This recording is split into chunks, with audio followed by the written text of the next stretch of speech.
দর্শক বন্ধুরা, welcome back to my YouTube channel. বন্ধুরা, আমার ইউটিউব চ্যানেলে আপনাদের সকলকে স্বাগত জানাই। তো চলুন বিভিন্ন স্বনামধন্য পত্র পত্রিকায় প্রকাশিত কয়েকটি বিশেষ খবর দেখে নেওয়া যাক। ত্রিপুরা দর্পণে প্রকাশিত বিশেষ খবরটি হল নির্বিকার সুপ্রিমো তীব্রামতা, এডিসিতে অভূতপূর্ব স্থবিরতা, দিশেহারা নেতৃত্ব, কর্মী ও সমর্থকেরা। গ্রেটার ত্রিপুরাল্যান্ডের ধ্বজাধারী তীব্রামতা সুপ্রিমো প্রদ্যুৎ কিশোরের ভূমিকায় দলের শীর্ষ নেতৃত্ব থেকে শুরু করে সাধারণ কর্মী সমর্থকদের মধ্যে ব্যাপক অসন্তোষ ছড়িয়ে পড়েছে। গ্রেটার ত্রিপুরাল্যান্ডের দাবির পরিপ্রেক্ষিতে কেন্দ্রীয় স্বরাষ্ট্র মন্ত্রকের মধ্যস্থতাকারী নিয়োগ নিয়ে তালবাহানা সত্ত্বেও টু শব্দটি নেই মতা সুপ্রিমোর। এদিকে বিজেপি সহ অন্যান্য রাজনৈতিক দল লোকসভা নির্বাচনের জন্য সাংগঠনিক তৎপরতা শুরু করেছে। অথচ লোকসভা নির্বাচনকে সামনে রেখে তীব্রামতার সাংগঠনিক রণকৌশল কী হবে, আদৌ তীব্রামতা লোকসভা নির্বাচনে লড়বে কিনা, এই নিয়ে মতা সুপ্রিমোর এখনও পর্যন্ত কোনো নীতি নির্দেশিকা নেই। এর ফলে বেজায় ক্ষুব্ধ দলের শীর্ষ নেতৃবৃন্দ। দলের সংগঠনে অভূতপূর্ব স্থবিরতার পাশাপাশি এডিসি প্রশাসনেও চলছে অভূতপূর্ব স্থবিরতা। উন্নয়নমূলক কাজকর্ম এক প্রকার স্তব্ধ হয়ে পড়েছে, কারণ বর্তমান মুখ্য নির্বাহী সদস্য মতা সুপ্রিমোর নীতি নির্দেশিকা ছাড়া কোনো কাজ করতে নারাজ। তীব্রামতার কার্যনির্বাহী সদস্যগণ, মতার এমডিসি সবাই তাদের এলাকায় নানা সমস্যা সমাধানে, এমনকি পানীয় জলের সমস্যা সমাধানেও দ্রুত ব্যবস্থা নিতে অনুরোধ জানাচ্ছেন। মতা শীর্ষ নেতৃত্বের একাংশের অভিযোগ, মতা সুপ্রিমোর অনুমোদন ছাড়া মুখ্য নির্বাচনী সদস্য কোনো কাজ করতে নারাজ, স্রেফ পুতুলের ভূমিকায় মুখ্য নির্বাহী সদস্য। এই অবস্থায় মতা সুপ্রিমোর বিরুদ্ধে দলের শীর্ষ নেতৃত্ব, কর্মী ও সমর্থকদের মধ্যে ব্যাপক অসন্তোষ দেখা দিয়েছে।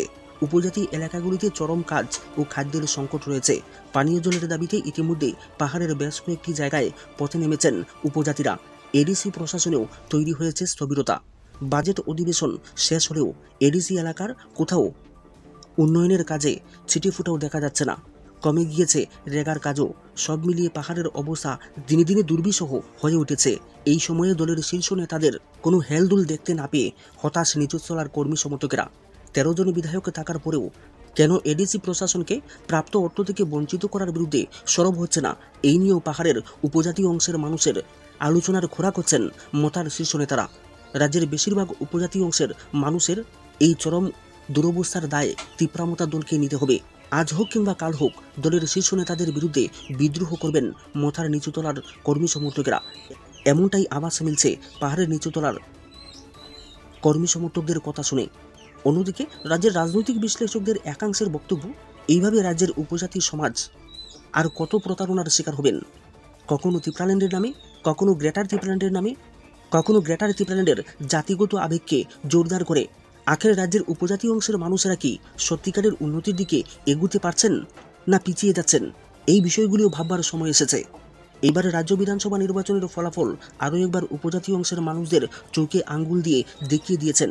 উপজাতিরা জাতিগত সুরসুরি তুলে যত রকমভাবে চেষ্টা করুক না কেন, একাতারা রাজ্যের মসনদ দখল করতে পারবে না। এমতো অবস্থায় পাহাড়ের ত্রিপুরাল্যান্ড স্লোগান হাইজ্যাক করে গ্রেটার ত্রিপুরাল্যান্ড স্লোগান তুলে যেমন তীব্রামতা উপজাতিদের সিংহভাগ ভোট আদায় করতে সক্ষম হয়েছে, আগামী দিনে মতার ভূমিকায় হতাশ হয়ে রাজ্যের উপজাতি জনগোষ্ঠী অন্য কোনো নতুন ফাঁদে পড়বে না তো? এই বিষয়টি ভাবনায় রেখে সময় নষ্ট না করে ফের পাহাড় দখল নিতে গণমুক্তি পরিষদ ও বিজেপি কতটা সক্রিয় হতে পারে, এটাই এখন দেখার।